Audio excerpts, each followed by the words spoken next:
2013. 2013. 2013. Sometimes I'll be talking with a group of people and someone asks, Lauren, what do you do for a living? I tell them I work with child sexual abuse survivors. They are shocked. Wow. I could never do that. It takes a special person to do what you do. Girl, you must drink a lot. Or they thank me. You're amazing. We need more people like you. And once in a while, they disclose their own abuse. They feel like finally someone they know understands. Just goes to show how common this problem really is. Why? Why do you work with survivors? Why do you work with survivors? Why do you work with survivors? I want to level the playing field. I want to give children opportunities for a better life. I'm honored to be brought into the lives of these families. I'm honored to be part of their healing. The work isn't easy. Sometimes I'm moved to tears. Just as I bore witness to the Holocaust stories I grew up listening to, I bear witness now to my clients' trauma. Child sexual abuse is a part of many families' lives, and we are not going to ignore it. How? How do you cope? How do you cope? How do you cope? Dancing. Lifting. Chocolate. Poetry. A soothing cup of tea. Long baths with scented oils. Anything vanilla. Laughter. Faith and hope. Appreciating what I do have. Family. Boyfriend. My daughter. My mom. 2013. 2013. I hope, like my father, that my work will outlive me. We can help abuse survivors who will one day become parents themselves and be able to protect their children from offenders. And their children will have children. And their children will have children. So the awareness is carried down through generations. The cycle of child sexual abuse ends here. Our names may be forgotten, but the work we do will outlive us all. 2013.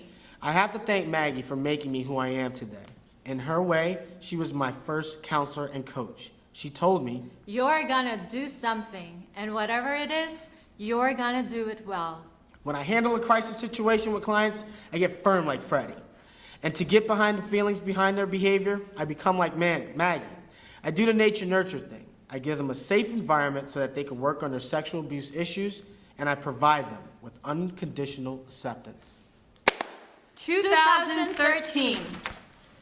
Every year on June 3rd, I host a big birthday party for myself. I call it, I Love My Life. I thank God for saving me and giving me a second chance, for giving me my daughter Tawana, who now at 26 wants to go into social work just like me. I know my grandma is smiling down on me from heaven. I might not be perfectly healed, but I'm on a journey, and I will not be held hostage by this trauma. 2013. Being a part of this play, I realize how we can use theater to address a difficult conversation. We can break the myths and create awareness. The call to action begins today. Don't force your child to give a hug and kiss to every adult they meet. Empower them to make that decision. Let them know it's okay to say no to adults. Do. Open lines of communication. It's important for them to feel love at home. Don't ignore them if they tell you about a bad touch.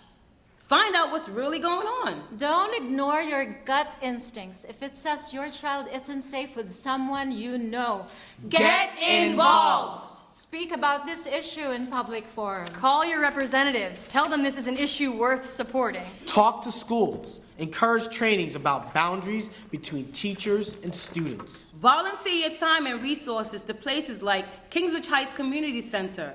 Listen. We asked children what advice they would give if others were being sexually abused. They say, Take the risk and tell someone, even if you're scared. Go to the police station.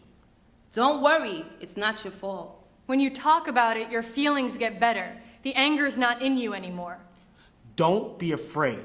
Keep on telling. keep on telling. Keep on telling. Keep on telling. Till someone believes you. Be an advocate. Be an advocate. Be an advocate. Be an advocate. Listen!